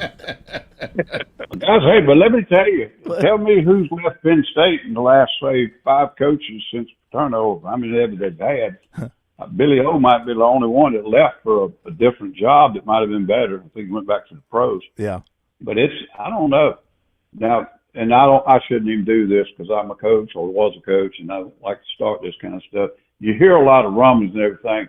He was really difficult to communicate with. Mm-hmm. And just, administration or, within the building, his own staff or whatever, just got to be where it's a grind. Maybe it got into the team. Who knows? I agree with Chuck. Of course, now they've lost 3, not 2. They've lost 3, correct? Yeah. Yeah. They're 3-3 or whatever. They lost that Oregon game. They had that Oregon game, and everybody's saying they're so close to beating Oregon. But then they went out and UCLA was awful, and they beat them, and then they just lost at home to Northwestern. So, right. I mean that's when it just cascaded. I'm a little surprised at it.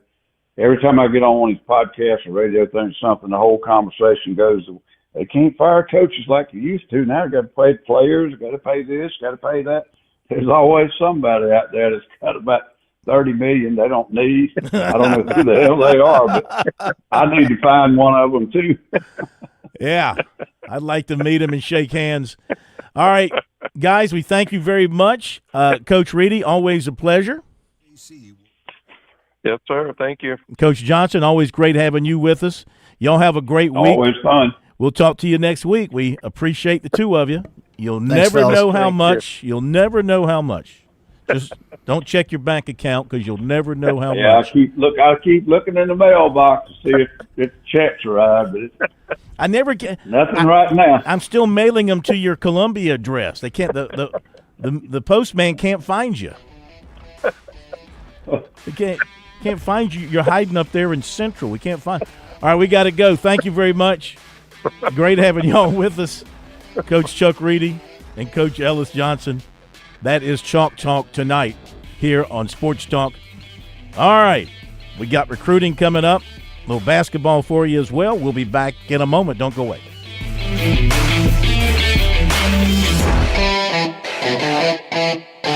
There. On Point weather on 107 The Point.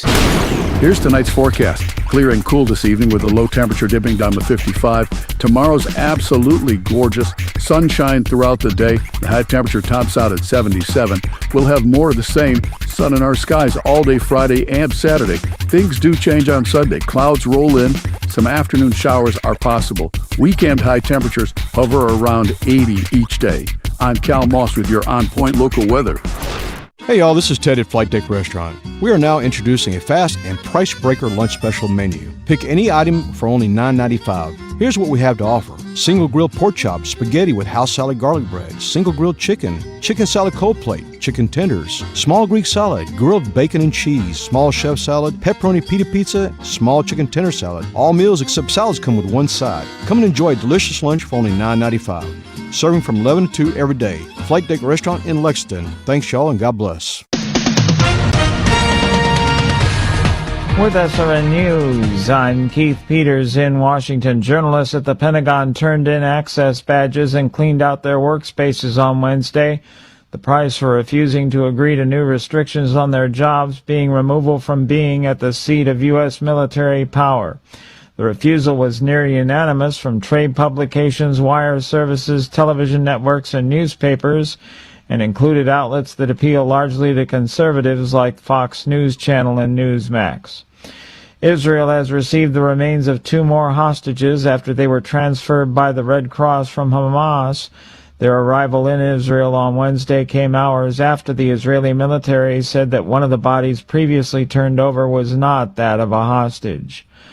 On Wall Street, the Dow down by 17 points, the Nasdaq rose 148. More details at srnnews.com. Hi, I'm Tazima. Join me every Saturday at 11 a.m. for Small Business Saturday.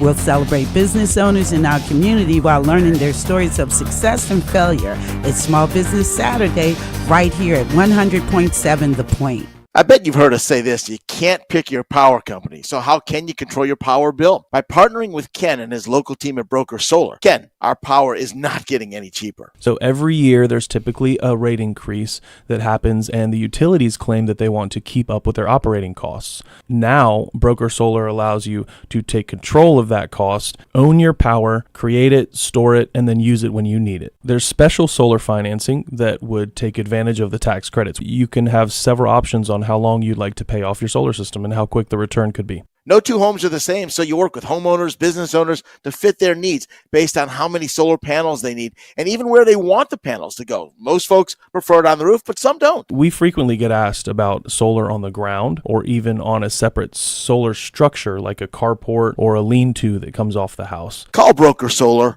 Call them now, 803-807-7COM. How does a car repair shop last in business for over 50 years like Sudeth Automotive? By providing affordable, reliable, and honest auto repair.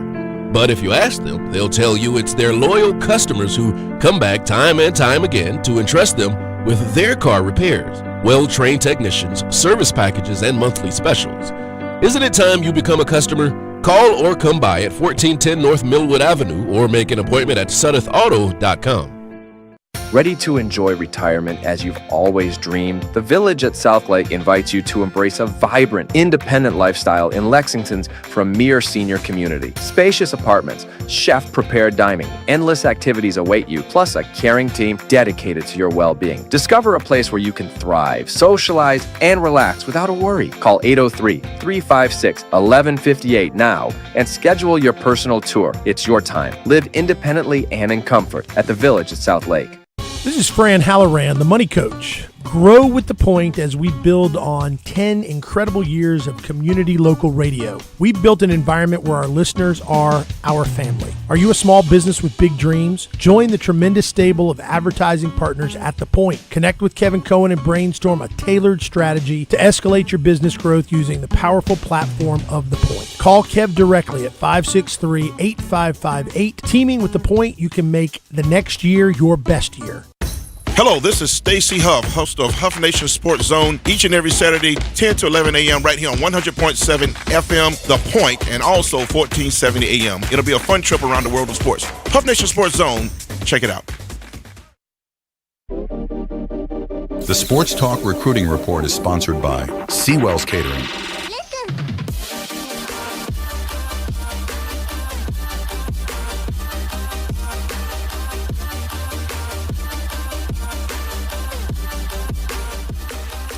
Okay, we have denied you the recruiting nutrition you desire for too long. It's time for the recruiting report tonight, brought to you by Seawells. Oh, yeah. Tomorrow's Thursday. Let's see what we got on the menu for the daily luncheon buffet heading down the stretch of the week, Thursday and Friday. Hopefully they're open. Hopefully they don't have any sort of private parties that none of us were invited to. What you got, Plumber? Well, not only are they open, but tomorrow Southern Fried Chicken, sliced beef brisket, sweet red chili chicken with vegetable lo mein, and pulled barbecue pork. Awesome. And then Friday, carved roast beef, teriyaki glazed salmon, fried pork chops, and Southern Fried Chicken as always. Yeah, you know, I drove by one of the great food cities in the world, didn't go into New Orleans.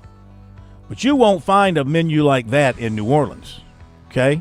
You got to come to Seawells to find goodies like that. Not only the menu, but it just tastes so good. And the service is great.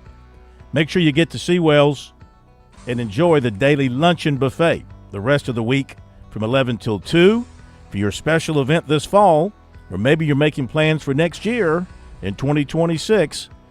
Let Seawells take care of all your catering needs. 803-771-7385 online at SeawellsCateringSC.com. All right, several guys to catch up on here. First of all,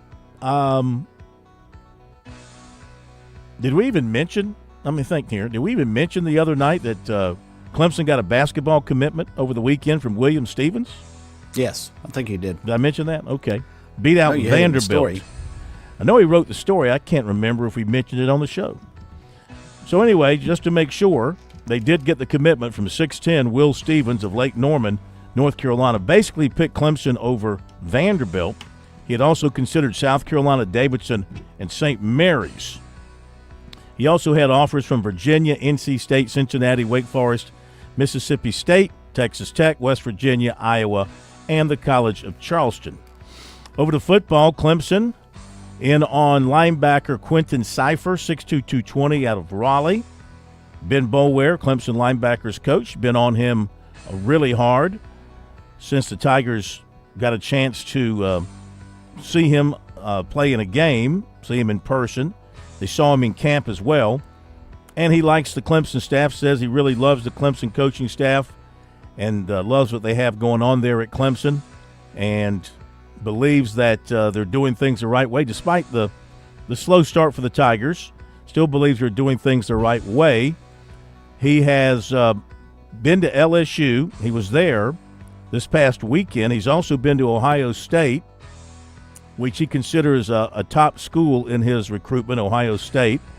Clemson, he has them right there in the mix as a top school as well.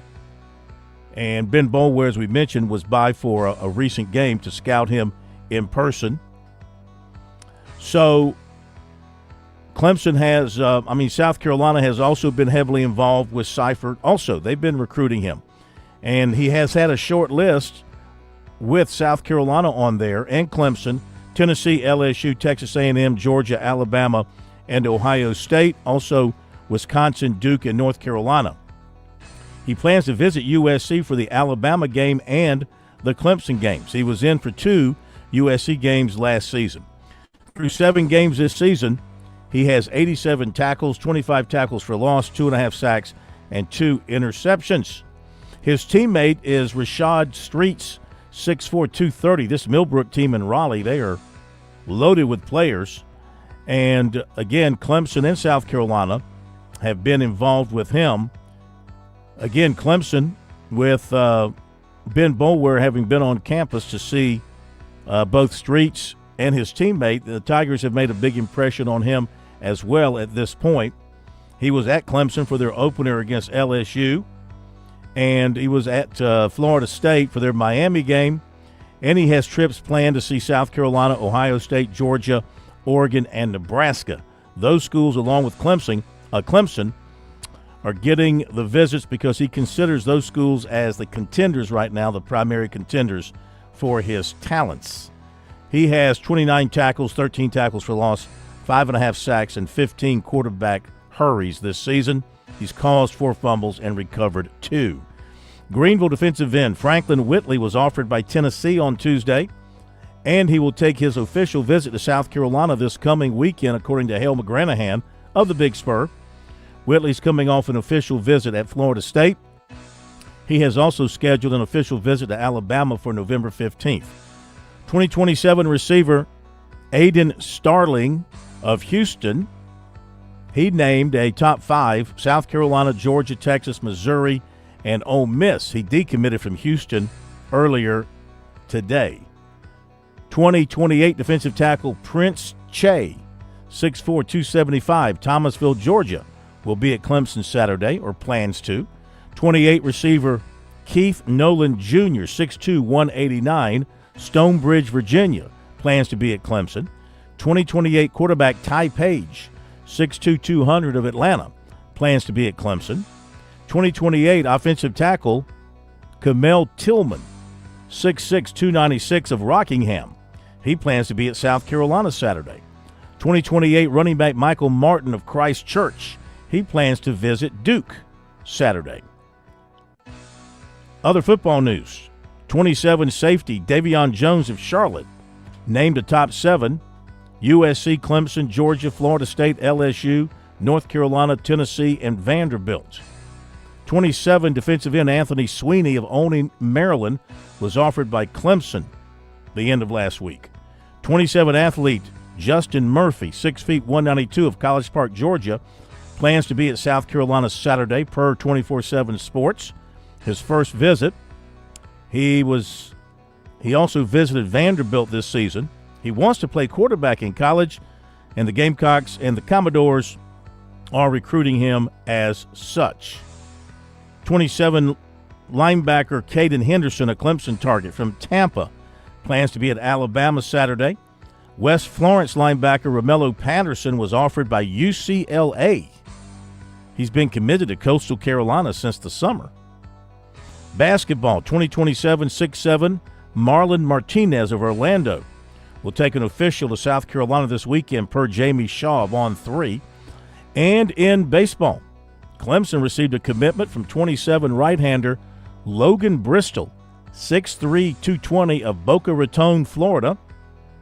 According to Perfect Game, Bristol hit 96 with a fastball back on June 16th. He's committed for 27. That kind of fastball. Wow. As a junior? He's just a junior. Yeah. You kind of wonder if you'll ever see him at Clemson, but he has committed. May not. And plus, he plays the outfield, and he also plays first base. All right, that'll do it for recruiting tonight here on Sports Talk. Had a chance to talk to Dawn Staley for a couple of minutes yesterday while we were in Birmingham. We turned our attention to a little basketball for a moment or two here. Caught up with the USC women's basketball coach, Dawn Staley, along with Michael Sauls from the state newspaper, and had a chance to talk with her about NIL situations in South Carolina, providing her program with the appropriate amount of NIL support, as well as some things going on with her roster here in the offseason. Here's Dawn Staley. Is this going to be a true test of your depth, considering the players that you've lost that this time last year you thought you'd have for this coming season? I mean, each year is a true test of our depth, and I don't control our depth. Production does. So if you're productive, you're gonna play. If you're not yet, we got to lean on some experienced players till you come along. But it certainly has to do with production. But the 10 players that we have remaining, they're good. Like, they're really good. Obviously, are we going to miss Chloe? Ooh, yes. The tangible and the intangible things, of course. But it happened during a time of the year where, we can adjust now. Like, to adjust in the middle of the season and to lose someone of her caliber, it would probably be hard. But now the players that have to step in and take some of those minutes, They haven't adjusted in practice. That's who they've been, though. They've been practicing extremely hard, not knowing whether they're going to play a minute or 20 minutes. But there are certainly a lot of minutes out there for to be had. Who are some of those players you expect to step up and take those minutes? I mean, we've always had bigs. I mean, we got Adele's playing a lot better. Marion's playing a lot better. Joyce is Joyce, right? And then we got Medina, transfer from Mississippi State. Like it actually provides an opportunity for everybody to play, because we usually go with a 4-post rotation. So now they got to play. I mean, how much they play will be dependent upon how productive they are. And the guards, we're good at guards. I just hope this is the last of the injury bug. I mean, Joyce is a superstar, no doubt about it. Like she's young. And she's still growing, but she is a beast when it comes to playing on both sides of the basketball. It's sometimes when you want to be the woman, oftentimes you don't really have the opportunity to just kind of showcase as a young talent, because of this player you're playing with each and every day. But, she's got a shot. Everybody's going to be targeting her because I do believe she could be very, very productive for us. All right. Dawn Staley, spoke with her yesterday. Our presentation of Chalk Talk a little while ago brought to you by Palmetto Sports Connection. Rock Hill, Stephon Gilmore out of South Point is today's Palmetto Sports Connection. He started South Carolina before being selected by the Bills with the 10th pick of the 2012 draft. At Palmetto Sports Connections, they strive to inform and enlighten you with the ways the state of South Carolina has been a part of moments in sports history through its people, places, schools, and teams. Be right back. Football season is upon us, and that means Columbia is welcoming fans from around the corner and across the country. No matter where you're from, Gamecocks love coming together for game day energy that can only be found in South Carolina's capital city. Book hotel rooms, find pre- and post-game activities, and plan your tailgate spread with local favorites from pimento cheese to barbecue at experiencecolumbiasc.com. We'll see you soon, and go Gamecocks!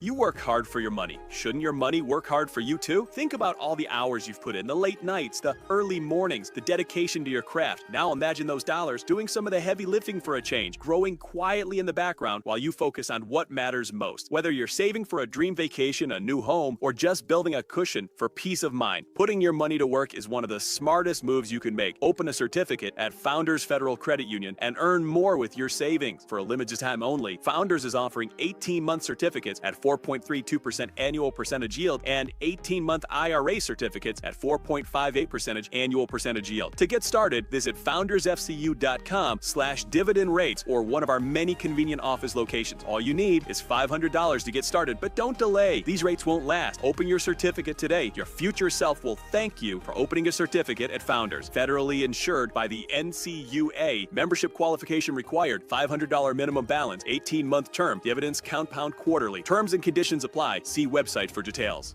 This is Perry Orth, former South Carolina quarterback. On the field, my job was simple. Read the defense, protect the ball, and give my team the best chance to win. Off the field, at Moultrie Insurance, our job is no different. Help protect your business from the risks that you don't see coming, so you can focus on moving the ball forward. Just like a good quarterback, we anticipate challenges, call the right plays, and keep you protected. Trust Moultrie Insurance to cover your blind side and keep your business in the game. Visit MoultrieINS.com today. Call Lawyer Lisa. Experience the difference with Lawyer Lisa. Hi, I'm Lisa Hosseller-Brown. Did you know Lawyer Lisa offers a prevention plan add-on to our services? If you already have a trust or just need some updates, ask about getting your ducks in a row and getting all of your wishes set out before it's needed. Visit lawyerlisa.com for more information. And no trouble, I've just been able to practice the last 2 days. With Lawyer Lisa. 7511 St. Andrews Road, Irmo, South Carolina. The lottery is not about getting rich. It's about helping people, and it always has been.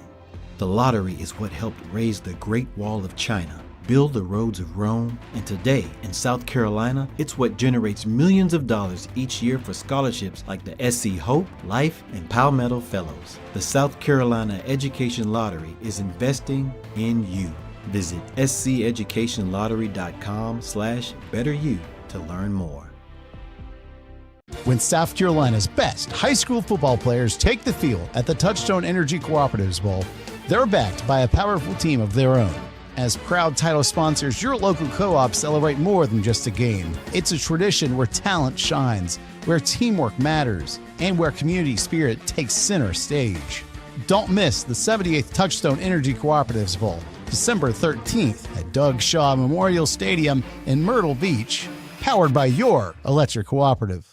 G3 here with Tsunami Bar Sports, and it's time for a fall preview. That's right, 720 Chris Drive, 378 and I-26, Frontage Road, where you can now preview the best technology for golf known to man. It's the Tsunami Bar. It's live weight. It's the only technology out where you get your tempo and flow going before you play. Now, it also serves as a pattern support tool. 720 Chris Drive, Frontage Road, 378 and I-26. You also can visit the Garage Gym Pro Shop. Pick up your tools, take them home, and while you're here, tour the Scramble Course 6-hole pitch and putt right now.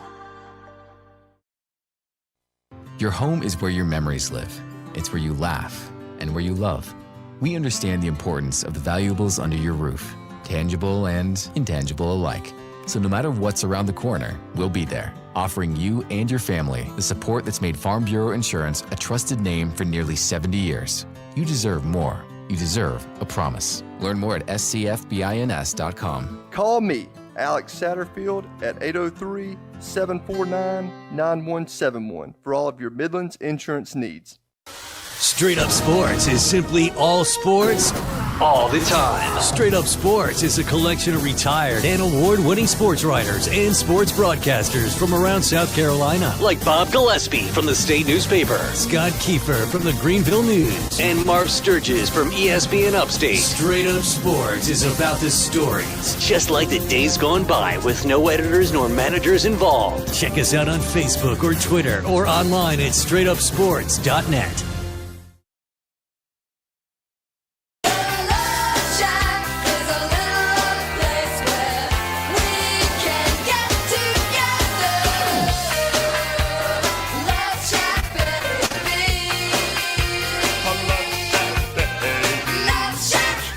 Hey, Clemson's got an exhibition basketball game on Friday against Presbyterian. Is this a super secret one? This is not super secret. Okay. This is open to the public. And last week at the ACC tip-off in Charlotte, had a chance to talk to the Tigers head man. I can't believe it's 16 years for him now at Clemson, coming off back-to-back NCAAs, one trip to the Elite Eights, one trip to the one and done. So, brand new team this year for Brad Brownell. Here's my conversation. How would you describe the start of camp, first couple of weeks? How do you feel about the progress of working in all these new guys with the guys you got coming back? Yeah, it's been fun. It's start and stop a little bit. We, have a couple good days, and then we kind of take a day where we go backwards every once in a while. And it's a good reminder for me of how we need to really be patient as teachers. That this group is young. We have 6 freshmen, and so our rate of development sometimes is going to be a little slower.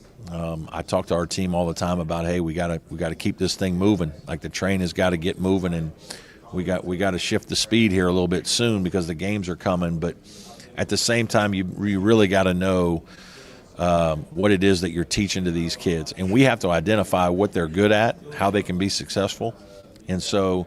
That's been a little bit of what we've tried to do, and then obviously get to know them as young people. The relationship building, I think, is equally as important so that we can have this trust amongst each other. And all that does is take time. It takes time, and that's why it's probably a little more challenging for heavy roster turnover teams, especially a young team early on. When you go looking in the portal for help, what do you go looking for in particular?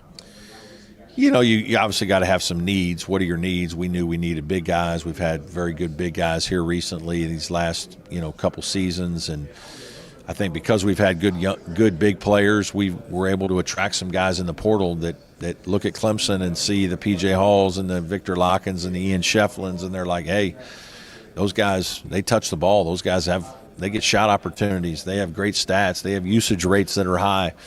I want to give them a look. And so there's only so many of those guys in the portal, first off, and so you better get after them first. And so we did, and that's why we went out and got Nick Davidson and Carter Welling, and obviously R.J. coming back was a big help to us. So that's where we've started, and then from there you can see how it goes with the rest of your position players. And obviously we still needed to add a couple guards and wings, and we did that. So last year how important Dylan Hunter was to your team when he was out. So what are you counting on from him? Yeah, I don't know that he's all of a sudden going to become some 15-point scorer. That's not really, what his identity is. His identity is he's a competitor. His identity is he's a good defensive player. He's a great assist turnover guy. He runs your team. He's smart. He's tough. We just need him to do that. And at the same time, we need him to help lead these young guys and give them energy, give them confidence, support them. Challenge them, help me coach them, and I think he's up for that challenge. Your last 2 teams very successful, and each one of those teams you had a guard who could go get you buckets, in Girardi and Chase Hunter. So who can go get you buckets this year? Yeah, I think we're waiting to see who's that going to be. I don't know, yet. Everybody who I talk to at home, they want to know, all right, what last possession, who's it going to? You going inside? You going outside? It may be game to game on that. We may look at a matchup that we like. I don't know that there's one player that we're like giving the ball to like we did Chase last year. So that's still to be determined.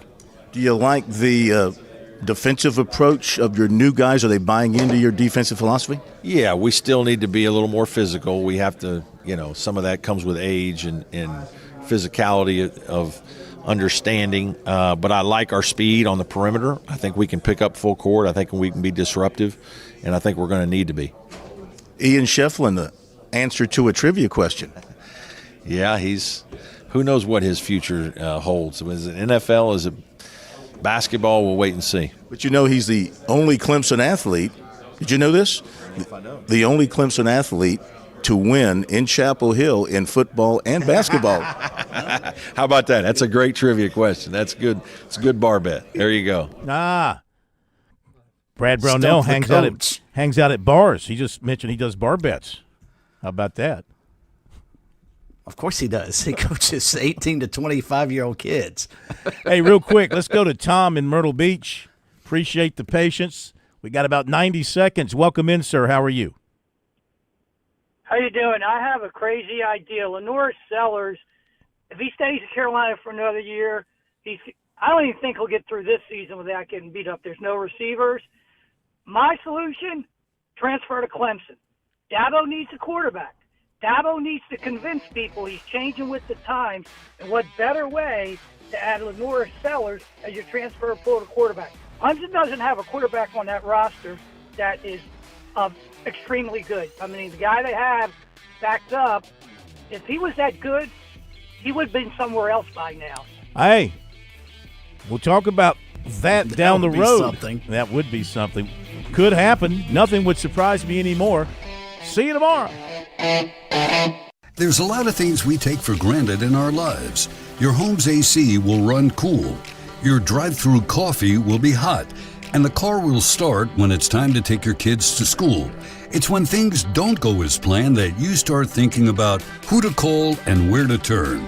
The good thing is, you can prepare for life's most difficult days by calling the Larry Lucas Agency today. Larry is a State Farm agent that has been taking care of people across South Carolina for more than 2 decades. You probably have insurance, but switching is easy, and bundling can save you hundreds or more. Most importantly, the Larry Lucas Agency can help you choose the protection you want at the price you want. All backed by South Carolina's #1 home and auto insurance company. Visit LarryLucasAgency.com today or give Larry a call at 803-799-1998. Like a good neighbor, Larry Lucas State Farm is there.